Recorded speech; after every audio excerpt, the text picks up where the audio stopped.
Welcome and thanks for coming. I'd like to introduce Carl Malamud, who I've known now for more years than I suspect either of us could count. I'm proud to say that Carl is my kind of troublemaker. He's caused several interesting bits of trouble over the years, and he's here to tell us about more. So with that, Carl Malamud.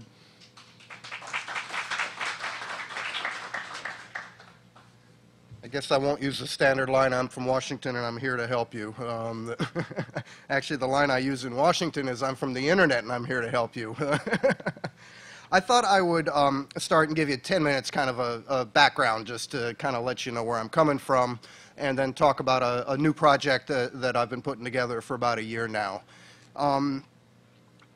For most of the 80s, I did professional reference books and I consulted with the government. I actually started working for the Federal Reserve Board and did their research network in like about 82. About 1990, I kind of figured that DECnet and Novell and all that stuff just wasn't going to scale, and that this TCP/IP thing might do the job. And I'd been on a kick of putting standards online. I just felt that if you're going to have a standard, it ought to be readable by people. And so I'd spent several years attacking, ITU and ANSI and ISO and, doing the OSI TCP/IP fight. And about 1990, I got an appointment with the Secretary General of the ITU. And I flew to Geneva and went and saw him and said, your standards ought to be online. And his answer was, we'd love to put them online, but, it's technically impossible because, you see, our standards that we do are published in a system that we developed in the 70s, and we lost the source code. It was a text formatting system. And I was like, well, maybe if you gave me some tapes, so I could, do something with them, and I'd give you a copy back of your stuff in a more modern format. And we'd put it on this little research network, the internet, and that's kind of how he referred to the internet, as this little research network. And he figured, no harm, there's only a few people there. And so I went back to the University of Colorado with my friend Mike Schwartz, who did Harvest and stuff like that, and we printed out octal dumps of all their tapes, and then we took the ITU Blue Book and we spread it on the floor, and we started looking, and we said, well, that looks like an E. That might be a paragraph mark. We wrote a little program and translated it from the old format that they had it in, which actually was using 3 different character sets, one of which they invented themselves. And we took this thing and we turned it into TROF, which was considered quite modern at the time, and we released it on the internet. 2 things happened. I got a call from the National Science Foundation saying, you're using up all our bandwidth on the international links because everybody's making copies of this thing. International links were 56 kilobits at the time. And a few weeks later, I got a letter from the Secretary General saying, well, thank you so much for the source code. We have decided to terminate the experiment. Please retrieve all copies. I was like, this is going to be hard because there's been a whole bunch made. I'll take my copy offline, and I did, and the 40 other mirrors were kind of there. And I wrote a book about it called Exploring the Internet, which kind of documented this ITU thing. And while I was doing it, I was traveling around the world meeting folks that were building the Internet at the time, people like Paul Vixie and Jun Murai in Japan, and wrote a book about it. And that kind of brought me to the next phase of what I wanted to do, which is I decided to start a radio station on the internet. And this is about 93. Figured, what the hell, this won't be hard. We'll just put audio files online. So we started a program called Geek of the Week. And Geek of the Week ran for about a year. There's a point to this. I did this in Washington, D.C., and we figured, since we're doing Geek of the Week, we might as well do some more fun stuff. And so I went to the National Press Club and said, you got an extra broadcast booth. You got one for C-SPAN, you got one for National Public Radio. Could we have that extra one? And went to the governors and finally convinced them that we were allowed to put their stuff out live on the net.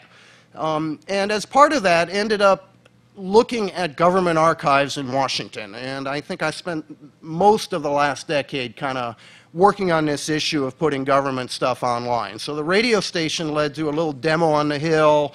And when I was on the Hill, a congressman came up to me and he said, some Nader's Raiders sent me a letter and said the SEC Edgar database ought to be online.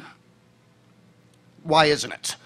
I said, I don't know. I'll go look at it. And so I looked at it and I said, well, it doesn't look that hard. It could probably be done. And so I found myself in a meeting with congressional staff and the Securities and Exchange Commission. And at which point I heard the same answer I'd heard from the ITU. It's like, why shouldn't we put this stuff online? It'd be technically impossible. So, well, come on, it can't be that hard. So we rigged up a little deal with the National Science Foundation in which we took money from American taxpayers, from the NSF, and we used it to buy the data from the SEC, American data, in order to give it back to people on the internet and run it for free, which we did for about 2 years. And at the end of 2 years, put a little sign up on the internet that said, this service will terminate in 60 days. Click here to send mail to Newt Gingrich, click here to send mail to Al Gore, click here to send mail to the chairman of the SEC. Now, he didn't have email at the time, and so we kind of did a proxy for him. We took all the email with about 15,000 protests, and we printed them out, walked them down to the SEC, and actually crashed one of their meetings and said, you know, this stuff ought to be online. At which point we finally got a meeting with kind of SEC management, and they're like, well, how much would this cost? Well, it cost us a couple $100,000 a year, it'll cost you $1 million. And they're like, okay, do people really use this stuff? It's like, well, yes. This is not a bunch of fat cat lawyers and financial types. These were senior citizens and journalists and students, and, you know, we were up to 70, 80,000 people a day using these SEC documents. And to the chairman's credit, he said, well, okay, we should be doing this, but unfortunately our internet connection isn't working, and I don't think we have a computer. They had a mainframe. And so we took a 4-processor Sun and put it in a station wagon and drove it down to the SEC and configured their T1 line for them and got them up and running, and that worked out real well. Now, the Patent Office, on the other hand, we had put the patent data online just to prove that the SEC stuff wasn't just like so simple, it was a no-brainer. So we put the patent data online, and unfortunately the patent commissioner decided that the patents were a source of revenue, not a way of promoting the useful arts and sciences by letting people know what these inventions were, but a revenue source. And so he refused. And so about '98, I sent a letter to Al Gore, which said, you know, this stuff really ought to be online. And, you know, if I didn't come right out and threaten, but basically the gist of the letter was, within 60 days, if you guys don't decide to do this, we're going to do it. We're going to run it for 2 years, and then we're going to stop it. And so we started like mirroring the patent office, and I started making lots of calls to the patent office saying, well, you know, how much exactly was it cost for, you know, all of the data? And if I wanted 20 years worth, how much would that be, and when could you deliver it? And sure enough, on day 59, Commissioner Lehman went to the American Bar Association and explained that, you know, as part of the normal planning process they had been undergoing, they were going to be putting this data online. The point of this is that, you know, as an individual, you can actually change the way government does things. That is possible at times. Sometimes it's hard. Sometimes they really don't want to do it, and they go kicking and screaming. But that's kind of the business I've been in for the last 10 years. So I'm going to tell you one more war story, and then we'll get to the topic at hand. I'm actually on a red-eye back this evening. At 6:30, I land at Dulles. I get in my car, go find my suit, and drive up to the Capitol to testify on the issue of the Smithsonian Showtime contract. I don't know if you guys have been reading about this, but the Smithsonian decided to cut a contract with Showtime, not release the contract, and the deal, as we understand it, is that if you want to make a film using the Smithsonian collections or access to staff, you have to give Showtime a right of first refusal. So I read an article on Boing Boing, which talked about an article in the New York Times that said Ken Burns was upset by this, and that the contract was secret and they were refusing to divulge it. So I thought, come on, you know, this is silly. So I sent a FOIA request in, and that kind of got me sucked into the middle of this little Smithsonian Showtime fight. The story gets worse. It turns out this contract is a 30-year contract signed this year. Now think about this. 30 years ago, 1976, if you had signed a 30-year contract for the future of things, 1976, there were about 200 computers on the internet.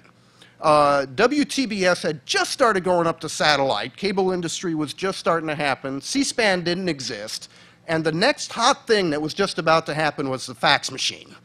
Faxes were big in Japan. They were just starting to happen in the US. So just imagine a 30-year contract in '76. We also found out through an anonymous tip to EFF, who was representing me in the FOIA suit, that, surprise, surprise, webmasters at the Smithsonian are being told to take audio and video off the public websites because it conflicts with the non-compete clause of the Showtime contract.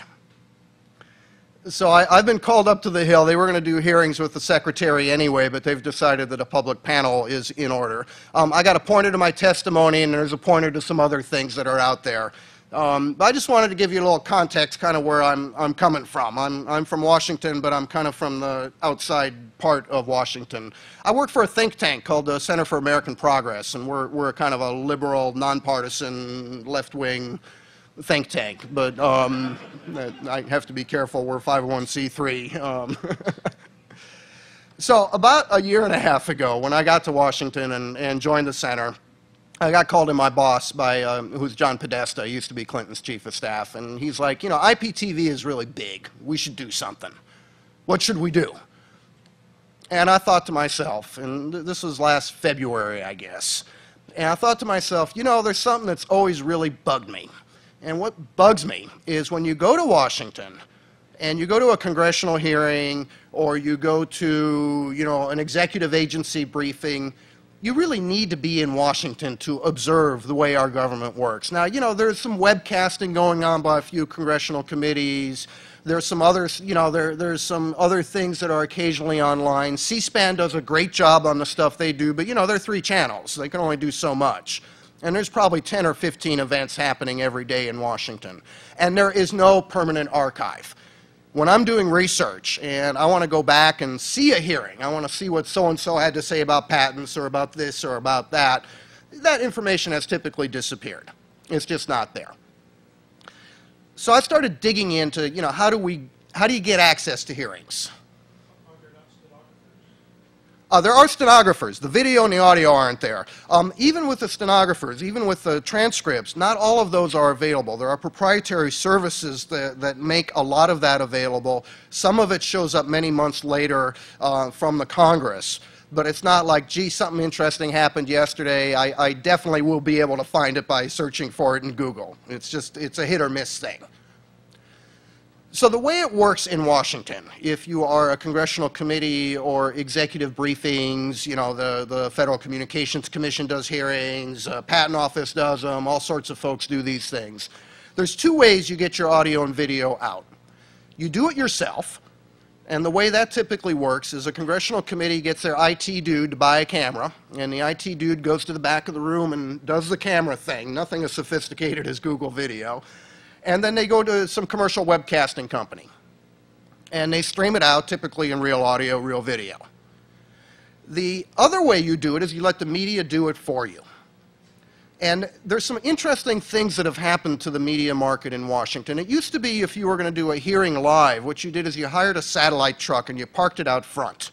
And then you ran your cables in and you hooked up your camera, and that's how you got your video out of the hearing rooms. Verizon has put together a service called the Audio Visual Operations Center, the AVOC. And they have fiber going out to most of these hearing rooms now.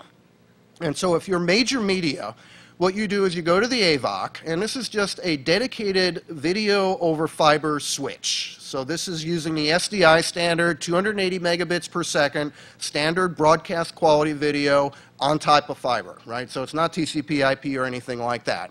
What you do is you lease one line, you lease a switch at AVOC, you lease a line out to the Capitol or the State Department or the White House or whatever you're trying to cover, you lease another line back to where you are, and then you tell the switch, connect those 2 things together, and you get your video. And this infrastructure is fairly extensive. And so if you're major media, that's what you do. There's a little wrinkle for the Congress, because the Congress has so many hearing rooms. The Correspondence Gallery has put together a fiber optic project. And so you don't actually lease fiber from the AVOC switch all the way to the hearing room.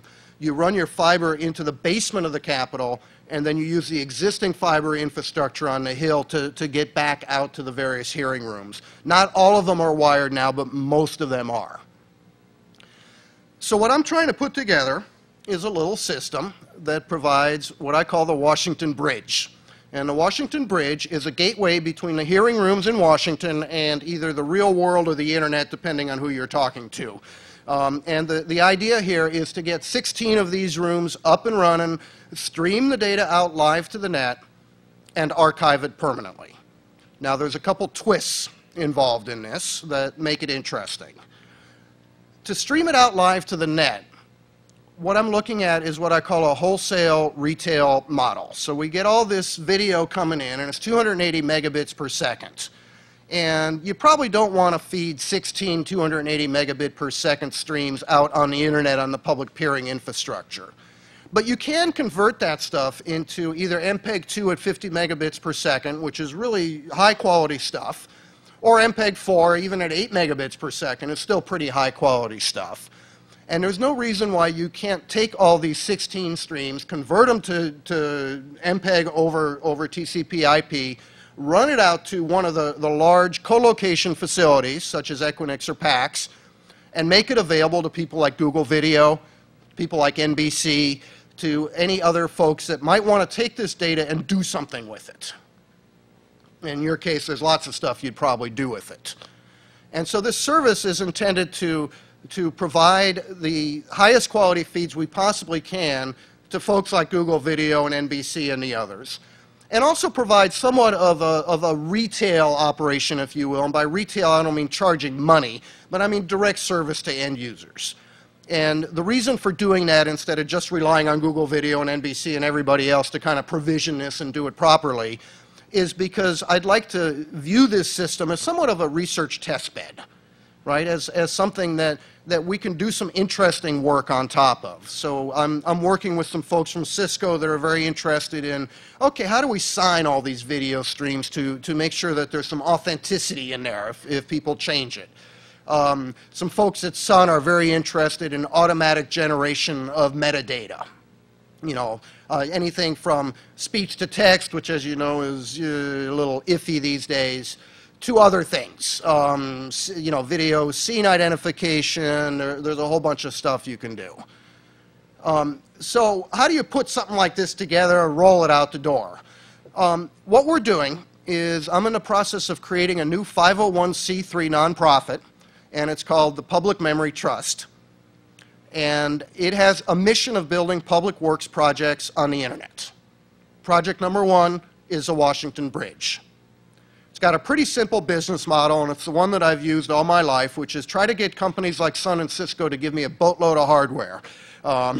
And so I'm talking to both companies at pretty high levels. These are, you know, up at the executive committee level. They're very interested. Both companies have some really good engineers working with me. Cisco's easy because there's a whole bunch of really good routing people there, and they're very interested in this. Sun is easy as well because, you know, we're talking a lot of storage here. And in the long run, you know, we're asking Sun for a petabyte of disk. In the long run, I would like to see every library in the country have a petabyte of disk and a permanent archive of all congressional proceedings. But you got to get this stuff started. So the business model is part, you know, I won't say free hardware, but hardware donated by companies that want to see something like this happen for a variety of reasons, and part cash. And I'm talking to a variety of potential cash sponsors. I've also talked to the government printing office.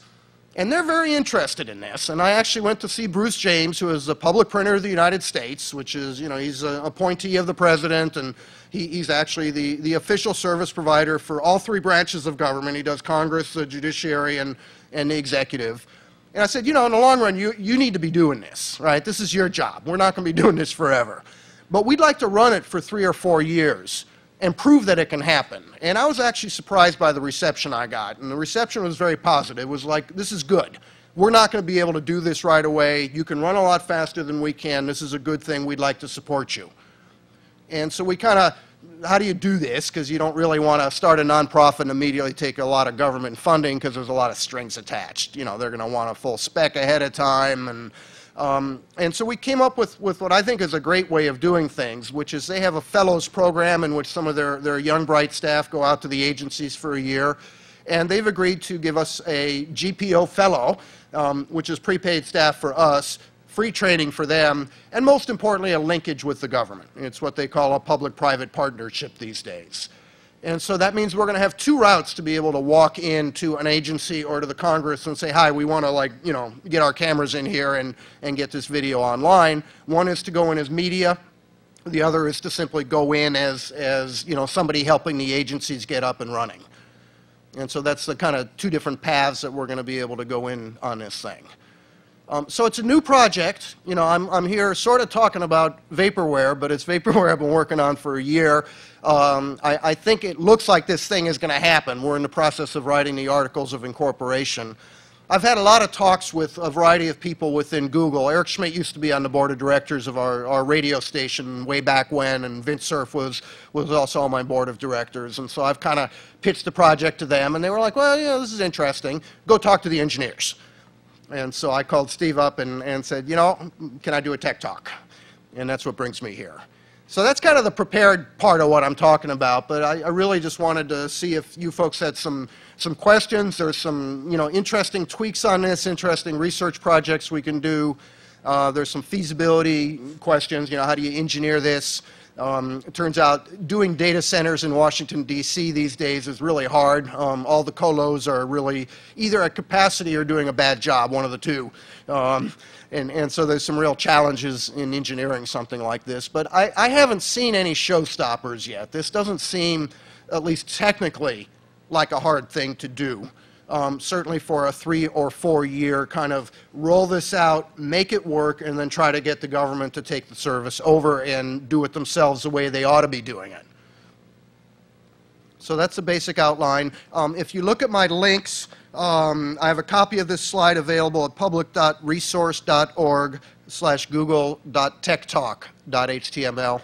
And I've got my email address, carl@media.org. Feel free to send me email. You'll find at the bottom there's a link to the business plan, which is a very large PDF document and kind of goes over this in great detail, including the finances. Questions? So, are there now cameras in most of those rooms hooked up to this fiber? The question is, are there cameras already in the rooms? That's actually an interesting question. Some of the committees have feeds. Sometimes the media is already in there. It's spotty. And so our strategy is a threefold strategy. One is to find as many hearing rooms that already have cameras and put splitters on them with the permission of the committees and the agencies, and take those feeds and run them out. So that's part one. Part two is to get credentials as real media, and I actually had credentials for Internet Talk Radio with the Congressional galleries. And so to get those credentials and be able to participate in the pool feed operation, in which, you know, one camera is in there but everybody gets a copy of it. And then the third strategy is to buy 10 of these $3,000 cameras that are now coming out, and get our staff of 12 is what we project to be the staffing level with this operation, and send them in to mop up all the stuff that isn't there. And we're not going to be able to do the whole government, but I think we can do 16 simultaneous feeds using those three strategies. Other questions? Yes? This being government, and more laws and unintended consequences there than anywhere else, whose ox is this going to gore? Whose ox is this going to gore is the question. That's an interesting question. You know, it's very hard for a congressman to be against transparency, at least on the record. You might think that GPO would not like this, Government Printing Office, because we're kind of going in and doing their job, and, you know, doing it as a freelance, nonprofit, independent operation. But they seem to be pretty good about this. Major media might not like this because right now, you know, it's pretty much major media that does at least the important coverage. And what's going to happen, I'm pretty sure, is we're going to be someplace that they aren't. And that means that they're going to have to get their video from us in order to cover the news, which they'll be able to do free. All this data, by the way, is free. We're not charging anybody for the feeds. We're funding the project on a whole basis. So that was pretty important to me, that we not, you know, try to do a cost recovery, because then we'd end up negotiating with Verizon's IPTV group, and it just seemed way too difficult. Who else is... Major media might not like it because they may find end users going to Google Video instead of waiting for NBC for their nightly news. And I'm expecting a lot of people to start mashing up this stuff. You know, not everybody's going to look at the whole hearing and annotate it and, you know, intensively work with it. But I think there's enough bloggers out there and other folks that are going to take it, you know, find the relevant snippets, slap it out on wherever they're going to put it. And so I think there's great potential for, like, large viewership on at least snippets of these pieces. Yes? The question is, where are you going to get the metadata? That's actually a difficult one. For example, you really want transcriptions on these things if you're doing them properly, right? We're not going to have the staff or the budget to do that. And so there's really three techniques, I think, for doing metadata. One is we will do the best we can to, get as much in kind of a broadcast management framework, time, location, speakers, scan in any paperwork. Number two is we're going to do as much automated stuff as we can, and that's the research testbed kind of aspect of this. Number three is allowing the net to do as much annotation as possible, because I believe that there's people interested in anything you put online, particularly if it's the Congress or the executive branch, various interest groups. One idea is to try to marry XMPP, Jabber protocols to the video streams. I've been told that that's hard to do, but that's a possible approach. And there's actually a fourth answer to this, which is we're going to do the best we can. On the other hand, we're going to hand it over to folks like Google Video, assuming you want this data, and presumably you'll do a much better job than we will because you run a production operation. So I guess that's answer number 4. So the real answer is we'll do the best we can. We're hoping that the net will do intensive annotation and that a lot of the metadata will very quickly but over time accumulate, therefore allowing us to provide various search facilities and locate what we're looking for and things like that. A lot of people are counting on speech to text, but I'm not sure I'd bet the farm on that one yet.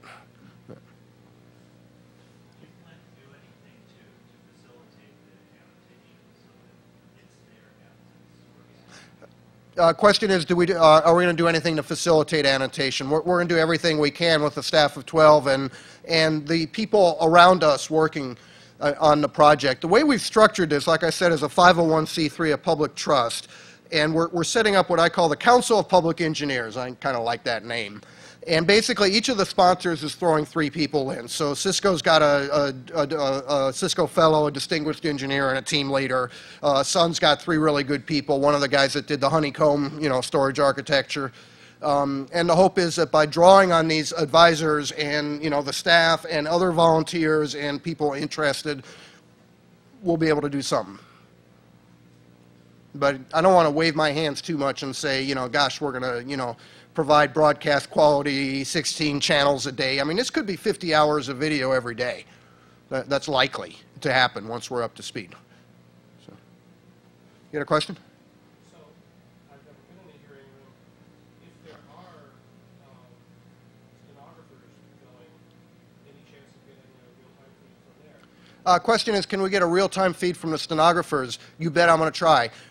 Typically, the stenographers there's 2 different kinds of stenographers. There are the ones that work for, one of the commercial services like FedNet that sell this stuff, right, to the lobbyists that need that real-time transcript right away.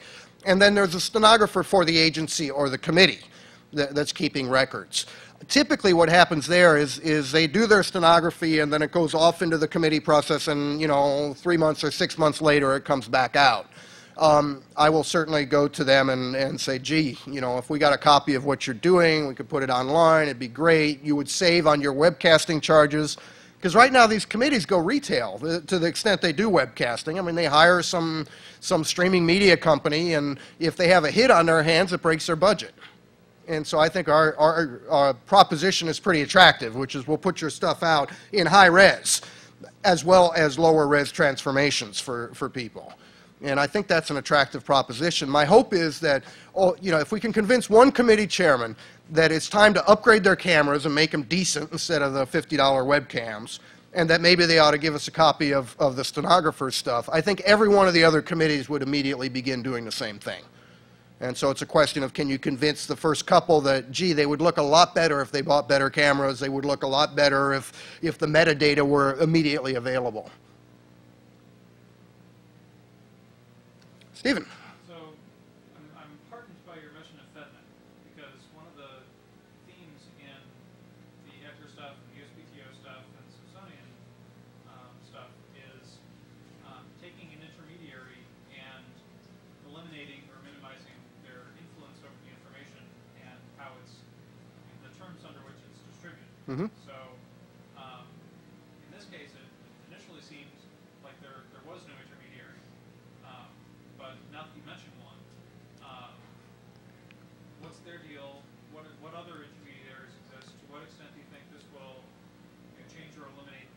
viability of their business model, and since you mentioned lobbying, what impact do you expect this to have on lobbying? Well, there's a couple questions in there. So how is this going to affect people like FedNet? The intermediaries are of two sorts. There's the specialized Washington insider intermediaries, or the I provide service to the committee on a commercial basis intermediaries. How's this going to affect their business model? I don't know. I don't care. It's probably not going to be good. The other intermediaries are major media, because that's the ones that are really going to be affected by this. Because right now, you know, it's the lobbyists get that stuff real time, and then if NBC or C-SPAN decides it's worthy of your attention, then maybe it's available. Maybe it's available now, but it's gone in 30 days. And so I think this will really have an effect on the journalists, and particularly the major media operations. I think it's going to have some effect on the congressional committees and the agencies, because, you know, what's going to start happening is people are going to watch their stuff live. You know, they're going to be commenting in Google Talk chat rooms live, and that means that the staff is going to have to monitor those chat rooms, and it's going to be a different dynamic. And one of my hopes is that we get that feedback cycle going right back into a lot of these hearings, so that if somebody says something silly, staffer gets email or looks on a chat room, leans over to the congressperson and says, that was wrong, and then the congressperson looks at the witness and says, well, as I understand it, you know, what you said wasn't right. And so hopefully there'll be more of a feedback loop there. Question in the back? So, Hey. so you've been very polite, and you've sort of said, gosh, I'd like to know what you guys are working on, what are the interesting things that might map up with this. So, like, more ruthlessly, like, what's your fantasy scenario of what Google should do to help? We've got a bunch of people that really would like Google to do something useful. So what would be, like, a couple of hard items that we could change? Well, there's a couple things. Vince Surface said he'd be happy to join the board of directors of this new... Oh, I'm sorry. The question is, what is my fantasy scenario about what Google, you know, might do to help this project happen? So Vince Surface said he'd be happy to join the board of directors. He's a busy guy, but he's good. And I've worked with him in the past. I really like him. Steve Wolf would be joining from Cisco. He used to run the NSFNet program, and so we're looking at a pretty good board of directors here. There's this council of public engineers, so it'd be really nice if 3 people from Google, people, you know, like Stephen or others, said, gee, I'm happy to be an advisor to this project. Cash would also be nice. And in terms of, like, product-related stuff, like, Yes. how should people be able to get, you know, be able to search for what can we do to help that? The question is, what can Google do to help on the kind of product-related stuff? I think there's a few answers to that. I'm really impressed with not only the Google Talk team, but the Google Video team, and also your engineering expertise in building big nets and data centers and things like that. And I do think we'd get a lot of really good advice. I also think there's a lot of interesting things we can do on our data that you might not want to, like, roll out in production right away. So it might be an interesting test bed. Again, my kind of fantasy idea of taking the XMPP stuff and marrying it with the video streaming, or if not XMPP, some other mechanism of allowing the net to do intensive annotation of the streams, not only as they occur, but also after the fact. Because I think one of the things you can do is stream live, but then if you're able to have that permanent archive for anybody to use, maybe somebody goes in a little bit later or a little bit later after that and adds more information, and you know, the stuff becomes more useful over time. And so, you know, really working with people is really what I'm looking for in my fantasy scenario, is that people get interested enough in this that they want to participate with us at the Public Memory Trust, but also that you folks are ingesting this video and that you find it useful for your own products. Question?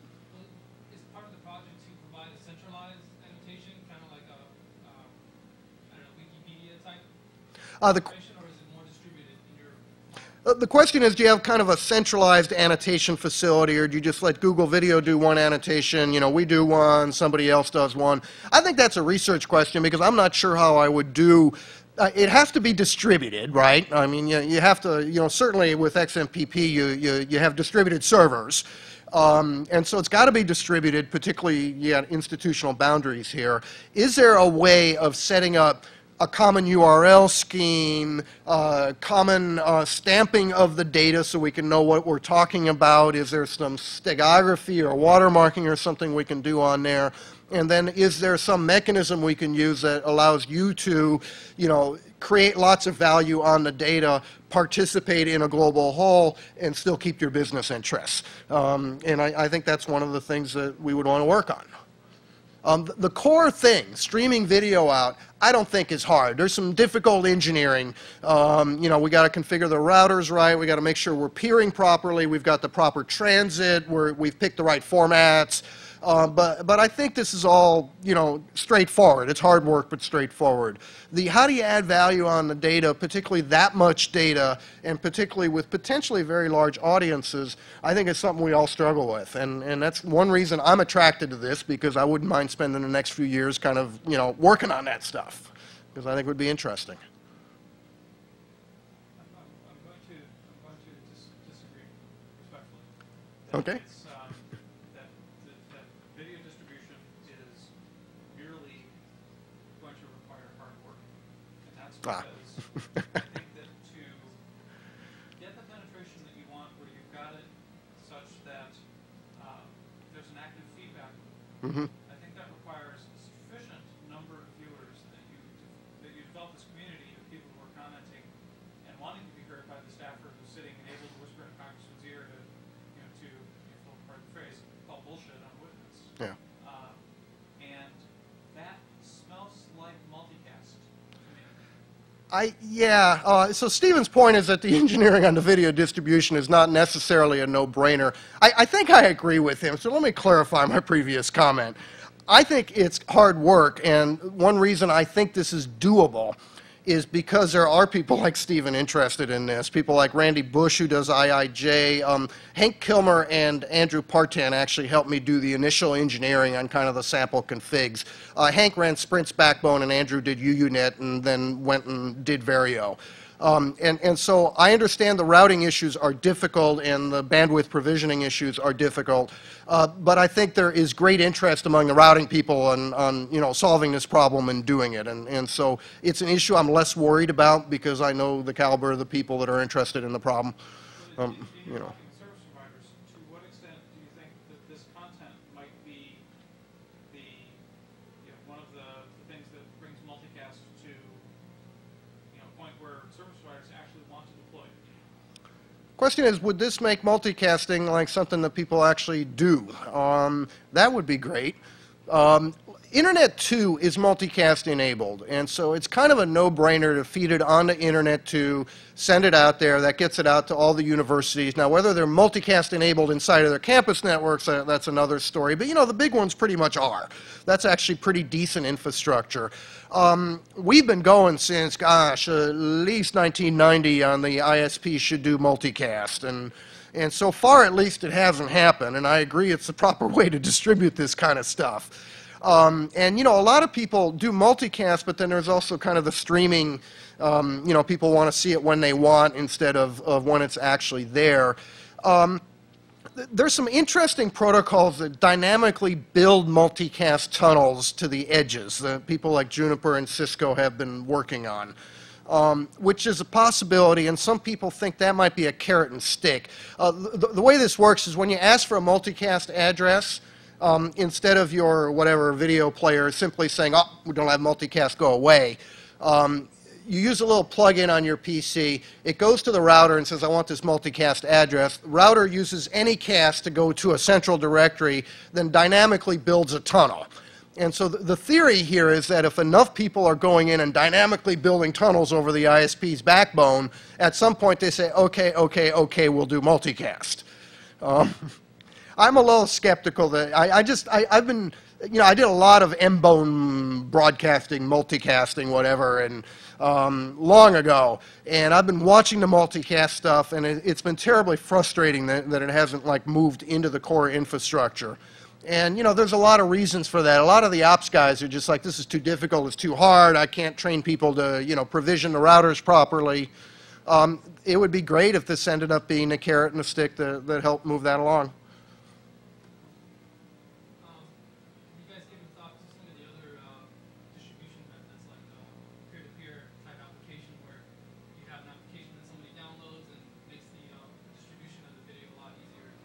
I will certainly put the question is, have you looked at other distribution mechanisms like peer-to-peer? Certainly BitTorrent service on the entire archive is a no-brainer, right? That's like, just do it. I think there'll be a lot of other things that we can do as well. And yes, I would like to see that, particularly for the more popular things. You know, when something hits the blogosphere and everybody gets all concerned, I would like to figure out a way to get that stuff out really quickly to folks and to get the bigger stuff out there. Because, you know, a lot of people are getting real frustrated with the, you know, 240 by 340 stuff. And, you know, the lines are getting faster and people are getting able to be able to digest bigger things. And people are getting smart enough that they're willing to say, well, start downloading now, I'll come back in the morning.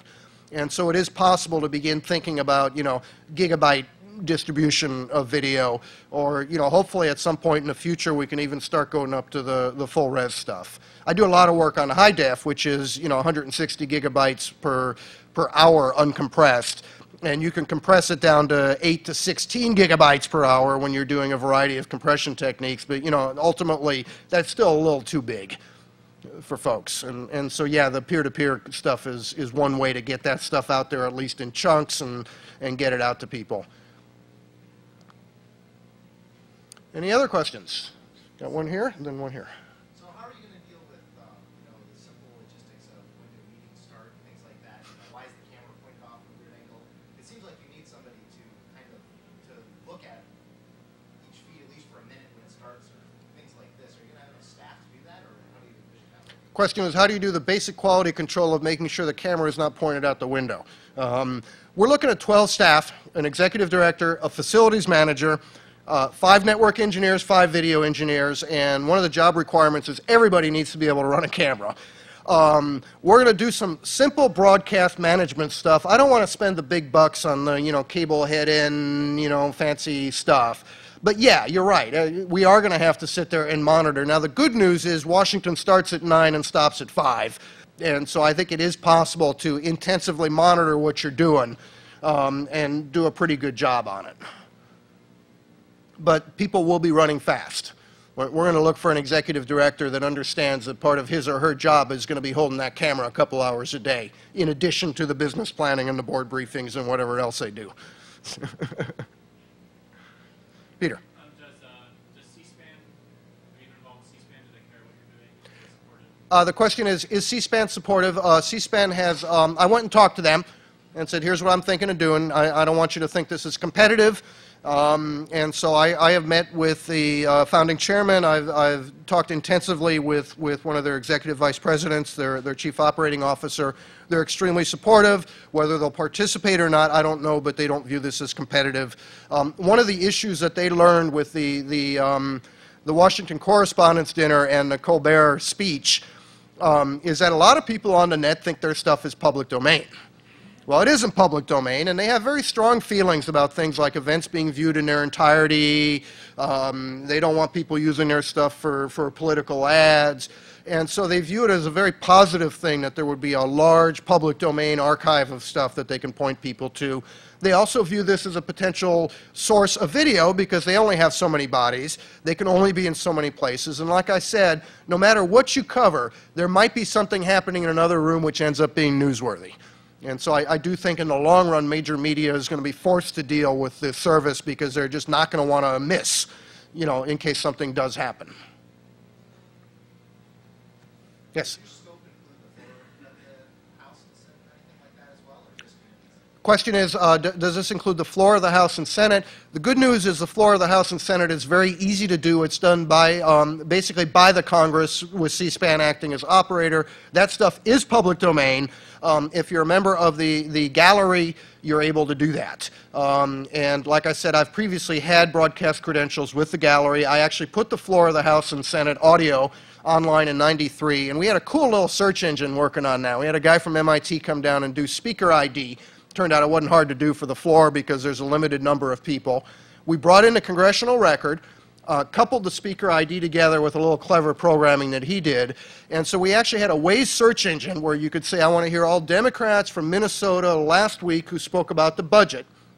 And you would pull up the audio as well as the transcript. Now, the thing that I liked the most about this service was the negative query, which was show me all audio that does not have corresponding text, because congressmen are allowed to revise and extend their remarks. And often they'll go in and just like leave this stuff out of the congressional record. And with our search engine, you can actually find in one search all of those speeches. Showed that to some senators, and they were like, oh. That was Deb Roy who did that programming. He's now a professor at the Media Lab. The very, very good at and kind of, you know, audio and video processing techniques. He does some really cool stuff. So. Stephen. So I feel like opening another can of worms. Another can of worms. Let's say you're successful. Mm-hmm. You're successful sooner and in a more widespread way than you could even imagine standing here. And there's infrastructure to distribute video so that every broadband subscriber in America can watch whatever meeting they want to. Let's say further that this whole net neutrality thing falls in the favor of the people who control those broadband lines being able to prioritize whatever they want. And let's further say that there's some truly interesting content coming out of Washington in the next couple of years, say an impeachment hearing, I don't know, and that's deemed to conflict with the internet release of Terminator 4. What happens? I sue somebody. The question is, well, so what happens? We get a success disaster. This is great. Everybody loves our stuff. Somebody, Comcast, whoever, decides that the impeachment hearings are not as important as the imminent release of Terminator 4. What do we do? There's some real First Amendment issues right there. And, you know, the Congress is not going to be happy if their stuff is not reaching end users. I think that would certainly illustrate the net neutrality point pretty well. Now, on the other hand, as you know, net neutrality can be two different things. It can be, I'm going to cut off your video or your voice over IP or whatever because it's not my service and I'm selling my own. Or it can simply be, I will provision my service better than your service. And that's kind of the shades of gray issue there. If they cut off the impeachment hearings, I think there's a huge issue, and that's pretty simple. You know, you go to Boing Boing, you tell them what's happening, you write some letters to the Capitol, and let the machinery go into action. If it's degraded and theirs is a little better and your stuff isn't getting through, then I think it's a more difficult issue. That's a real issue with the net neutrality thing, is how do you legislate fairness? You know, it's a real tough thing because, as you know, Stephen, whenever you engineer a net, you're always making trade-offs. And the position you're getting out of the Comcast and the Verizons is, oh, well, you know, this is just reasonable, normal engineering we're doing. But what tends to happen is they go over the edge. They say, well, okay, just because we're doing a product, we're going to cut off all this other stuff. And then all of a sudden it becomes a real issue for folks. So. There's another follow-up on what if you have a success disaster. I hope that, you know, at some point, like I said, the Library of Congress and the libraries of the world have permanent archives, as does Google Video and a bunch of other people. I hope all these committees have got, you know, beautiful cameras and they're sending stuff out, and the government printing office has got some kind of a DC fiber infrastructure for getting this stuff out to the net in a clueful fashion. What do we do then? Well, this model of putting every public briefing online in a place can be replicated at the state level, at the local level, in other capitals. And so I view our mission as putting ourselves out of business as quickly as we can in Washington and selling this bridge back to the government or getting them to take it over, and then taking whatever money we have left or other money we're able to raise and going out and basically trying to teach other people how to do the same thing at the state level, the local level, and in other countries. So replication of this, I think, is a useful thing. Washington's a great place to start because there's so much content there, and the intellectual property issues are really well defined. This stuff is public domain no matter what. It's not quite as clear in a few other instances in some states, and the infrastructure isn't quite as developed. You know, things like the Verizon AVOC isn't there, and, you know, the fiber infrastructure isn't there. But I do think in the long run, if there is a public proceeding happening, I think the public needs to have access to it, both now and forever. If it's a public proceeding, it needs to be archived. Other questions? My radio station, by the way, when I ran it was, I got a call, it was actually called Internet Talk Radio, but I got a call from the New York Times about 1994, and they said, I was putting the Congress online, and they were writing an article, and they said, what's the name of your radio station again? I said, it's RT-FM. Okay. And then I got a call back the next day from the editor, going, what did that stand for again? I was like, I don't believe this. It's Radio Technology for Mankind. And sure enough, they printed it. And so I've been doing business under RTFM for a while. I've got some RTFM stickers up here that are left over. I crashed the United Nations Summit in Tunisia as a member of the media and brought a couple cameras. And so I was actually there under the RTFM rubric. I had an RTFM hat and a little badge and filmed that whole thing. So there's some extra stickers if you folks want. Any more questions? Thank you very much.